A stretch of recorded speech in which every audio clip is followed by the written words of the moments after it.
기원전 철학자 여러분 아리스토텔레스는 인생의 목적은 행복이다라는 말을 했습니다. 인생의 목적은 행복이다. 참 좋은 말인 것 같습니다. 그런데 여러분은 지금 행복하십니까?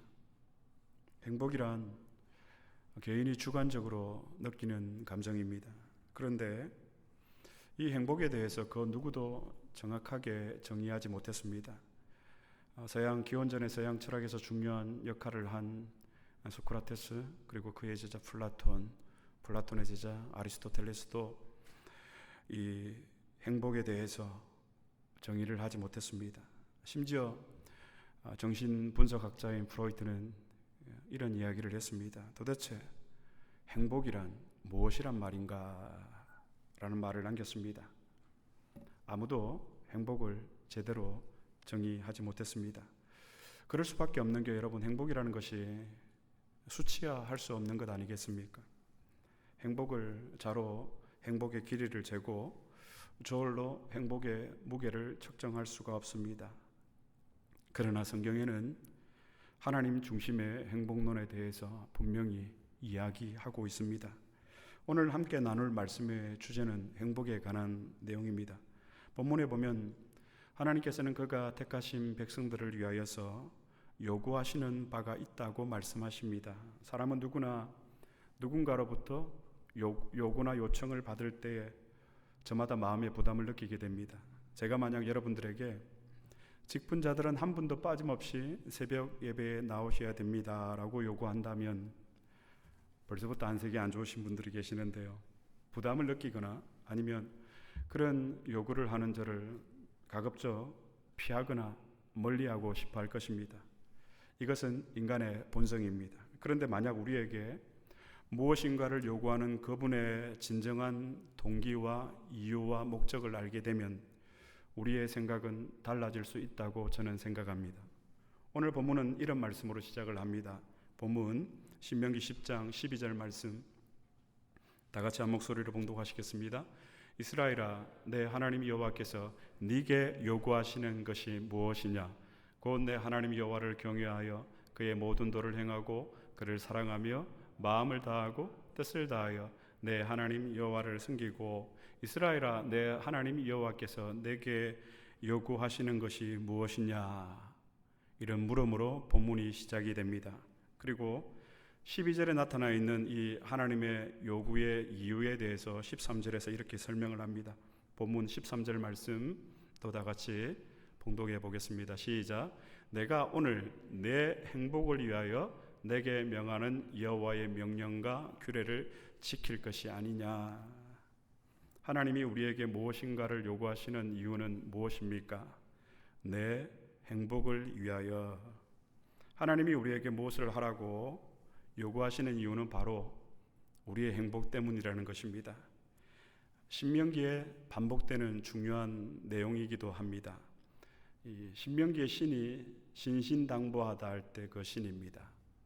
신명기에서 계속해서 반복해서 이 말씀을 하시는 이유는 출애굽 1세대가 광야에서 실패했기 때문에 이 말씀의 청자가 되어지는 출애굽 2세대들에게 신신당부하고 있습니다. 그래서 신명기에 보면 말씀들이 모세의 설교의 3차 설교까지의 내용들이 많이 반복이 되어집니다. 성경을 한번 확인해 보겠습니다. 신명기 5장 29절입니다. 다 같이 봉독하시겠습니다. 다만 그들이 항상 이같이 마음을 품어 나를 경외하며 내 모든 명령을 지켜서 그들과 그 자손이 무엇하기를 원하노라? 영원히 복받기를 원하노라. 출애굽기 20장과 신명기 5장에는 10계명의 내용이 기록되어 있습니다. 영원히 복받기를 원한다. 신명기 5장에 나오는 하나님께서 이스라엘 백성들에게 율법을 주신 이유입니다. 10계명을 주신 이유입니다. 무엇이죠? 그 이유가 우리로 하여금 복받게 하기 위해서. 신명기에 흐르고 있는 이 신명기의 핵심 중심 사상입니다. 성경을 한 군데 더 찾아보겠습니다. 신명기 6장 24절입니다. 다 같이 봉독하시겠습니다. 여호와께서 우리에게 이 모든 규례를 지키라 명령하셨으니 이는 우리가 우리 하나님 여호와를 경외하여 항상 복을 누리게 하기 위하심이며 또 여호와께서 우리를 오늘과 같이 살게 하려 하심이라. 이 모든 규례를 지키라 명령하셨으니 그 이유는 무엇입니까? 항상 복을 누리게 하기 위하심이라. 그렇습니다. 하나님은 우리가 행복하기를 원하십니다. 하나님은 우리가 행복하기를 원해서 우리에게 무엇인가를 요청하시거나 요구하시는 것입니다. 그렇습니다. 하나님은 우리의 행복을 위하시는 하나님이십니다. 그래서 행복한 인생, 행복한 가정, 행복한 교회를 하나님은 저와 여러분들에게 주고 싶어 하십니다. 그렇다면 우리는 이 하나님의 요구에 대해서 주목해야 할 필요가 있습니다. 왜냐하면 오늘 본문의 13절의 말씀처럼 하나님께서 우리에게 요구하시는 이유는 우리의 행복과 매우 밀접한 연관이 되어 있기 때문입니다.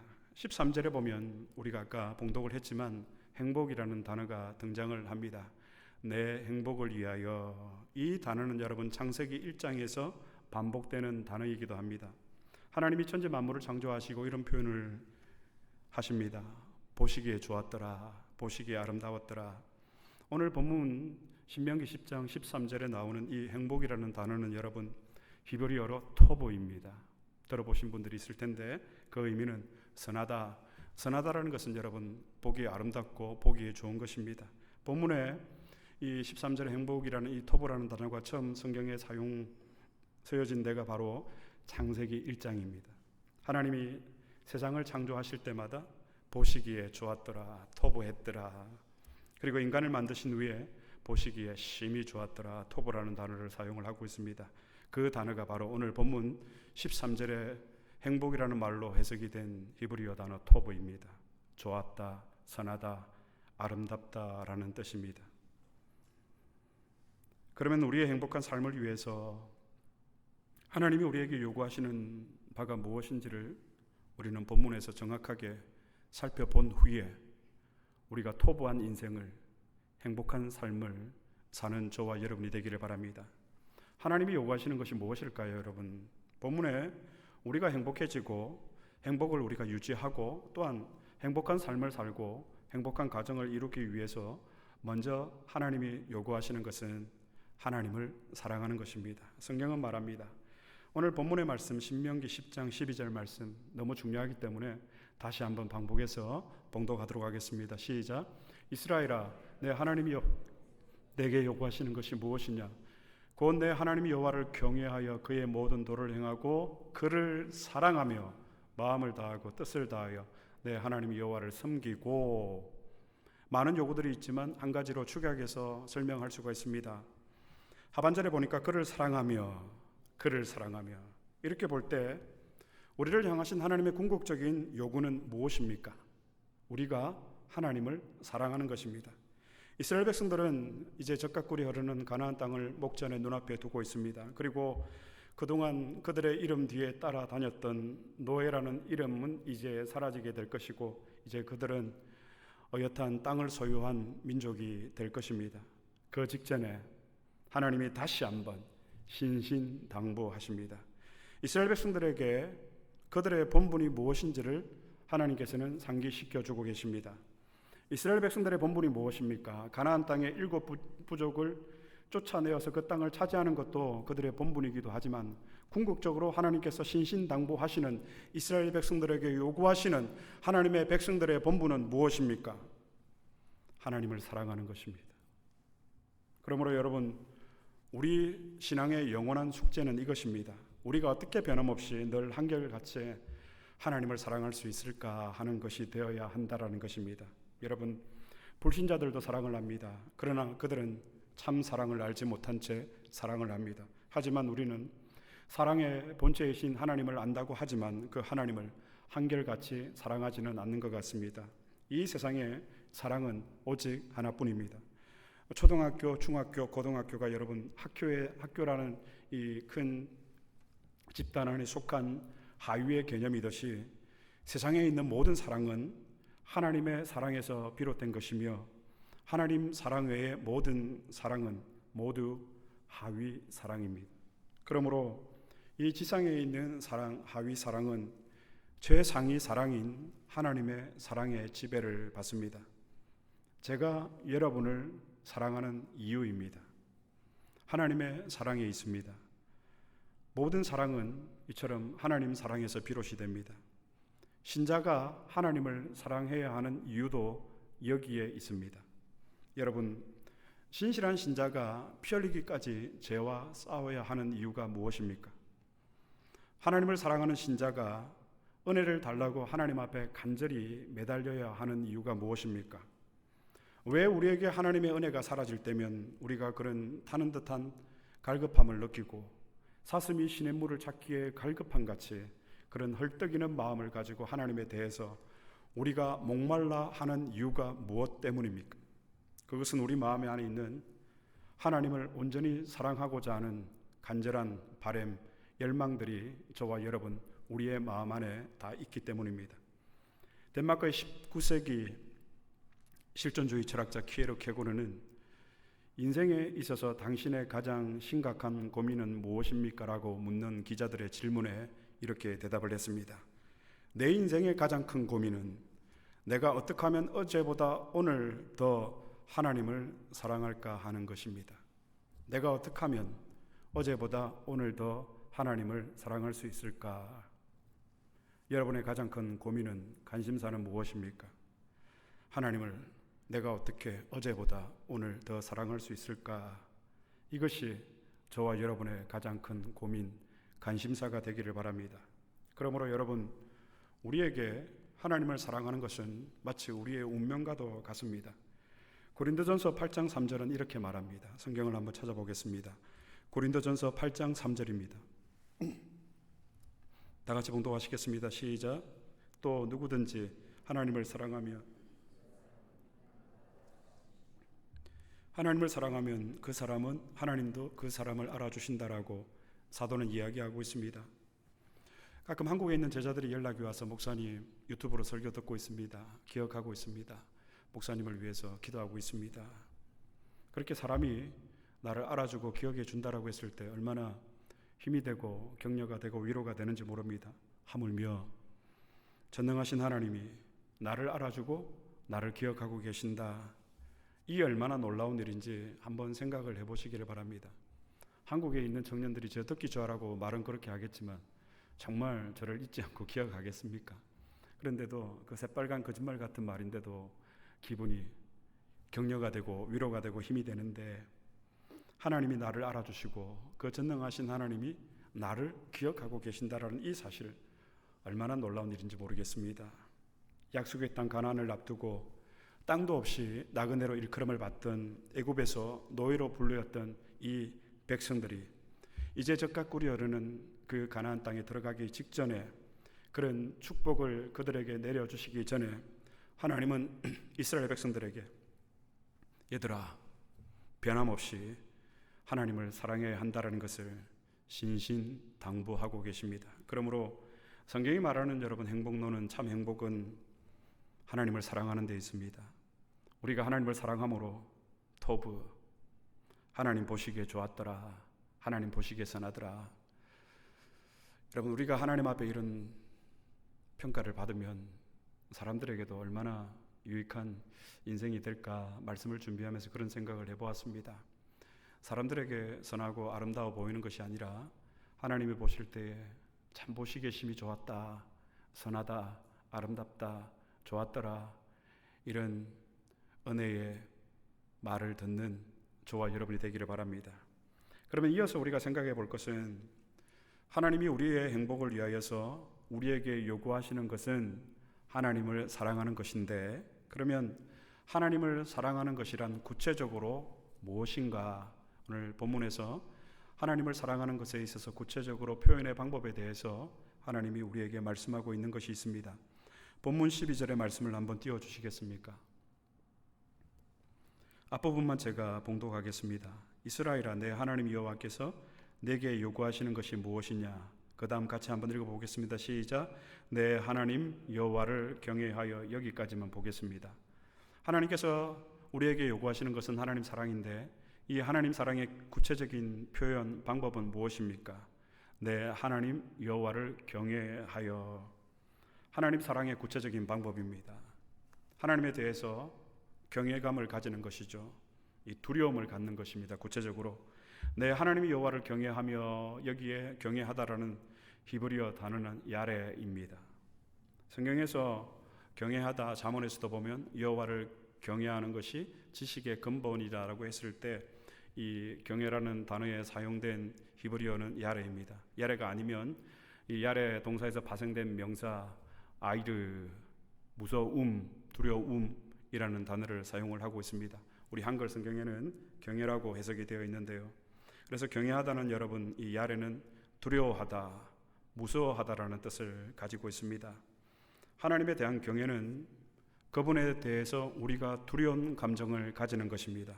그러나 하나님에 대한 두려움이란 막연한 무서움이 아닙니다. 하나님에 대한 이 경외, 두려움은 하나님의 거룩하심, 하나님의 하나님 되심을 우리가 인식한 결과로 나타나는 것이 바로 하나님에 대한 경외, 경건한 두려움과 무서움입니다. 하나님께서 이스라엘 백성들에게, 오늘 저와 여러분들에게 우리의 행복을 위해서 요구하시는 내용입니다. 이것은 하나님이 만물을 창조하시고 하나님이 모든 만물 위에 가장 뛰어나신 존재임을 우리가 바르게 인식할 때에 우리가 비로소 나 자신은 이 우주 공간 안에 티끌 같은 존재라는 사실을 깨닫게 되고, 그때 비로소 우리는 하나님에 대해서 경외, 야레의 마음을 가지게 된다라는 것입니다.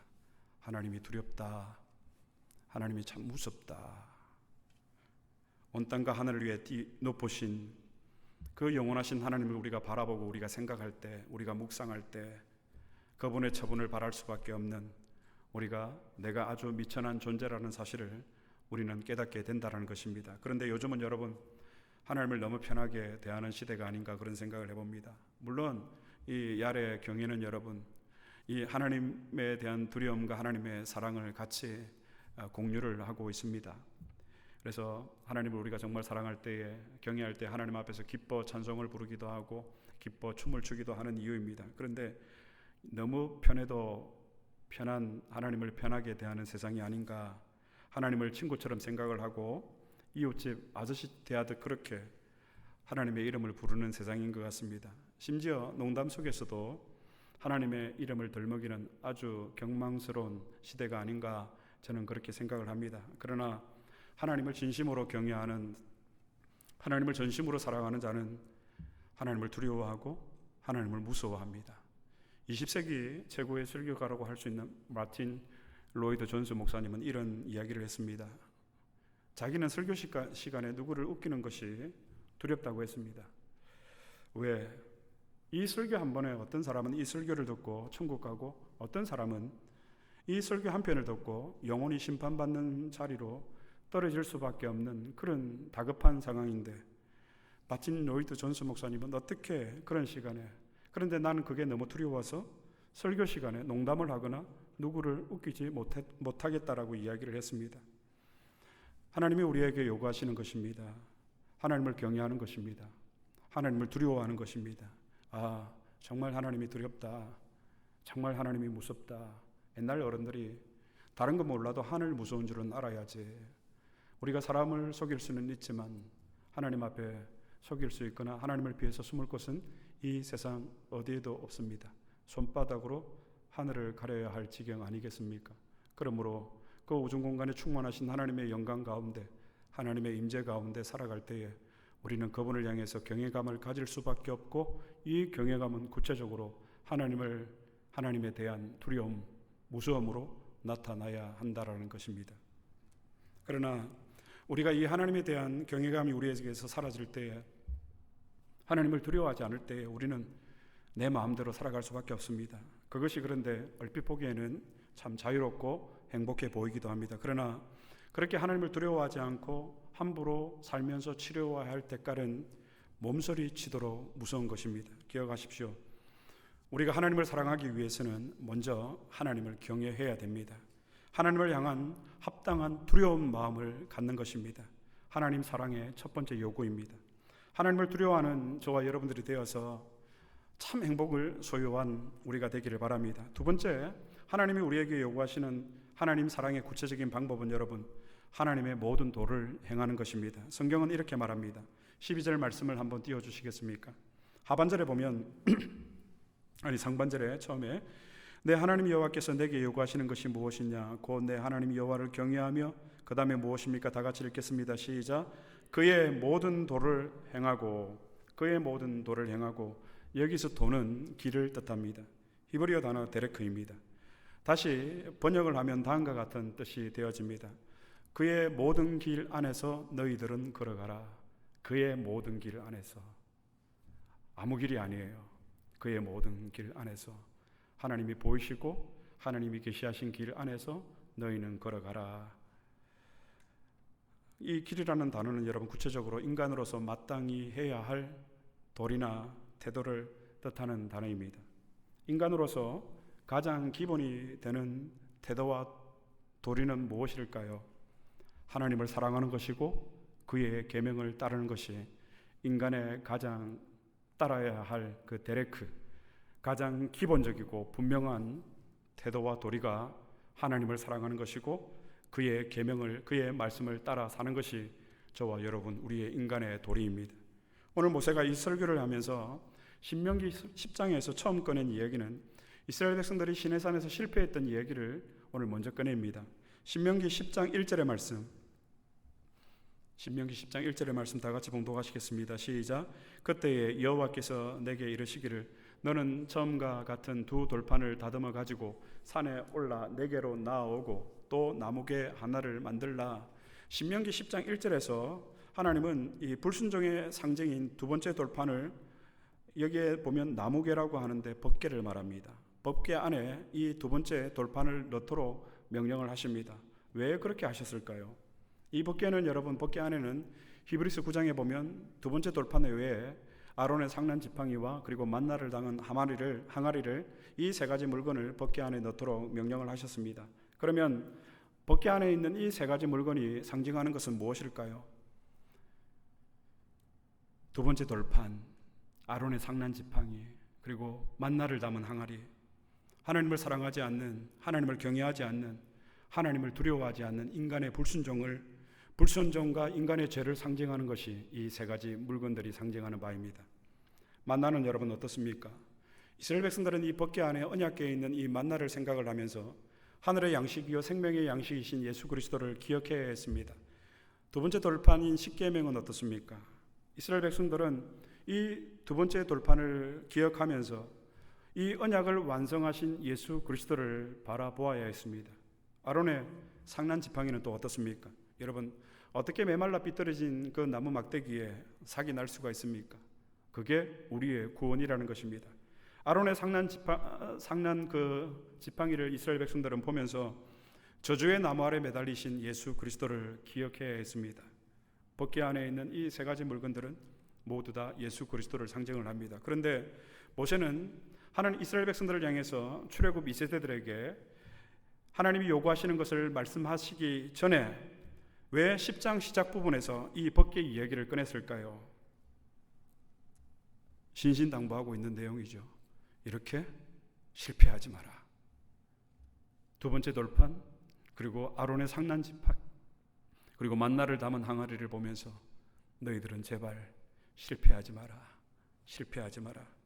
인간의 끝없는 배신과 하나님을 향한 그런 실패를 되풀이하지 말라라는 것을 상징적으로 모세는 이스라엘 백성들에게 보여주고 있습니다. 그리고 이 하나님의 사랑이 인간의 이런 끝없는 불순종을 끝내는 이기신다라는 것을 또한 이 법궤를 통해서 모세는 보여주고 있습니다.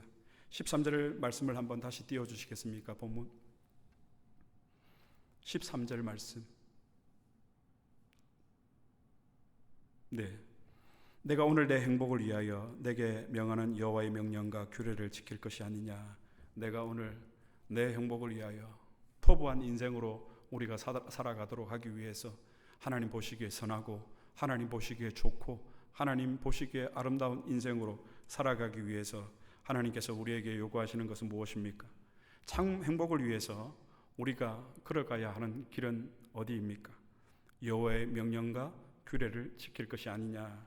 여러분, 길이 없거나 길이 아니어도 우리는 얼마든지 목적지를 향해서 걸어갈 수가 있습니다. 그러나 길이 아닌 곳은 매우 힘들고 때로는 위험합니다. 그래서 가장 안전한 길은 사람들이 다니도록 만들어 놓은 그 길을 따라서 걷는 것이 제일 편안하고 제일 안전합니다. 그렇게 하나님은 우리가 걸어가야 할 길들을 우리에게 계시하시고 우리는 반드시 그 길로만 걸어가야 됩니다. 사람들이 인생을 살면서 참 어려운 일을 만나게 됩니다. 그때마다 사람들이 고통을 받는 이유는 다른 사람 때문이고 환경 때문이라고 생각을 하기 쉽습니다. 우리가 그렇게 생각하는 이유는 무엇 때문입니까? 우리 자신의 인생을 한 번도 이 하나님과의 관계에서 하나님의 말씀에서 생각해 보지 않았기 때문이 아닌가, 저는 그렇게 생각을 합니다. 성경은 인간이 어둠 속을 헤매고 고통을 받는 이유에 대해서 이렇게 설명을 합니다. 성경을 한번 찾아보겠습니다. 시편 107편 10절로 11절의 말씀입니다. 다 같이 봉독하시겠습니다. 시작. 사람이 흑암과 사망의 그늘에 앉으며 공고와 쇠사슬에 매임은 하나님의 말씀을 거역하며 지존자의 뜻을 멸시함이라. 보십시오. 사람이 흑암의 사망의 그늘에 앉아있는 이유, 공고와 쇠사슬에 매여있는 이유 무엇입니까? 하나님의 말씀을 거역했기 때문입니다. 어두운 사망의 그늘에 앉으며 공고와 쇠사슬에 매임은 여러분 어떤 모습이 연상이 됩니까? 마치 사형 집행을 기다리는 사형수의 모습을 연상케 하지 않습니까? 하나님의 형상대로 지음을 받아서 행복하도록 살아가도록 창조된 우리가 사망의 그늘에 앉아있는 이유는 무엇 때문입니까? 하나님의 말씀을 거역하며 하나님의 뜻을 멸시하였기 때문입니다. 사랑하는 안디옥 교회 형제자매 여러분, 우리는 행복하기 위해서 이 세상에 태어났습니다. 그러므로 오늘도 하나님의 뜻이 무엇일까 하며 주님의 말씀을 따라 살아가는 것이 바로 하나님 자녀된 도리이요 하나님 자녀된 삶입니다. 그러므로 우리는 하나님을 사랑하며 내가 하나님의 말씀을 따라 사는 것이 얼마나 행복한 삶인지를, 인생인가를 우리는 여러분 매 순간마다 경험해야 됩니다. 말씀을 통해서 말씀이 조명해 주는, 말씀이 계시하시는 그 길을 걸어갈 때에 세상이 줄 수 없는, 행복할 수 없는 상황에서 행복이 터져나오고 감사가 터져나오는 그러한 일들을, 기이한 일들을 우리는 매 순간마다 경험을 하고 느끼셔야 됩니다. 이것은 우리가 사색을 통해서, 인간이 사색을 통해서 도달할 수 있는 결론이 결코 아닙니다. 오로지 하나님의 말씀의 은혜를 받음으로써 우리가 도달할 수 있는 결론인 거예요. 그리고 우리가 그렇게 예수를 믿음으로써 하나님의 그 말씀의 계시를 따라서 우리가 살아가면서 이 신앙의 위대한 우리의 선배들이 도달했던 그 믿음의 진수에 우리가 도달하게 되는 것입니다. 그러므로 하나님의 말씀의 은혜를 사모하시기를 바랍니다. 그럴 때 우리는 하나님의 말씀을 따라 사는 삶이 얼마나 행복한지를 깨닫게 되는 것입니다. 하나님의 모든 도를 행하며 사는 것, 하나님의 사랑의 구체적인 표현이고 우리를 향한 하나님의 요구입니다. 말씀을 맺겠습니다. 하나님은 저와 여러분 우리가 행복하기를 원하십니다. 이 행복 토부는 제일 먼저 하나님을 우리가 사랑하는 것입니다. 어제보다 오늘 더 내가 하나님을 사랑하는 것, 이것이 하나님이 우리에게 요구하시는 바이고, 하나님께서 이것을 우리에게 요구하시는 이유는 무엇입니까? 토부, 우리의 행복을 위해서 하나님의 형상을 우리가 다시금 회복해서 선하고 아름다운, 하나님 보시기에 좋았다라는 그런 삶을 사는 것입니다. 그래서 여러분, 하나님을 사랑하는 이 구체적인 두 가지 요구가 또 있다고 했습니다. 첫 번째는 하나님 경외입니다. 저도 요즘 이 말씀을 많이 조금 늘 기억을 하고 묵상하고 애쓰려고 합니다. 하나님을 의식하며 살려고 합니다. 말을 할 때나 어떤 행동이나 어떤 일을 할 때 매 순간마다 하나님을 의식하려고 합니다. 그리고 정말 하나님이 기뻐하시지 않겠다라는 그런 생각이 들면 제가 입술로 그렇게 고백을 합니다. 하나님 무섭다, 하나님 두렵다. 그렇습니다. 하나님 사랑의 구체적인 표현의 요구는 하나님 경외입니다. 하나님을 의식하며 사시기를 바랍니다. 매 순간, 오늘 우리 기도하시는 분도 그렇게 기도를 했지만, 선자는 넘어질까 조심하라, 또 두려움과 떨림으로 너의 구원을 이루라. 정말 이 말씀대로 여러분의 구원을 이루어 가시기를 바랍니다. 그럴 때에 우리는 진정 행복한 사람이 될 수가 있습니다. 그리고 두 번째, 하나님 사랑의 요구는 무엇입니까? 그의 모든 도를 행하며. 한 율법사가 예수님께 이렇게 질문을 했습니다. 예수님을 시험하려고 그랬죠. 예수님, 선생님, 율법 중에 어느 계명이 가장 큽니까? 마지막으로 예수님께서 대답하신 마태복음 22장 37절로 39절의 말씀을 읽고 마치도록 하겠습니다. 마태복음 22장 37절로 39절의 말씀 다 같이 봉독하시겠습니다. 시작. 예수께서 이르시되 내 마음을 다하고 목숨을 다하고 뜻을 다하여 주 너희 하나님을 사랑하라 하셨으니 이것이 크고 첫째 되는 계명이요 둘째도 그와 같으니 내 이웃을 내 자신같이 사랑하라 하셨으니 주님의 계명대로 사는 것은 하나님을 사랑하는 것이고 우리 교회 공동체를 사랑하는 것입니다. 우리 이웃을 사랑하는 것입니다. 그리고 그 결과는 무엇입니까? 행복, 토부입니다. 사랑하는 안디교회 형제자매 여러분, 이스라엘 백성들은 빼앗길 가나안 땅을 기업으로 받았습니다. 그러나 우리는 예수 그리스도의 그 큰 은혜를 기업으로 받았습니다. 그렇다면 당연히 우리는 이스라엘 백성들보다 하나님을 더 사랑해야 됩니다. 이스라엘 백성들보다 하나님을 더 경외해야 되고 이스라엘 백성들보다 그의 모든 계명을 우리는 더 지켜야 합니다. 그래서 하나님 외에 아무것도 두려워하지 않고 하나님 외에 하나님보다 더 사랑하는 것이 없는 주님만 사랑하는 저와 여러분이 되어서 행복한 인생으로 살아가시는 저와 여러분이 될 수 있기를 그리스도의 이름으로 축복합니다.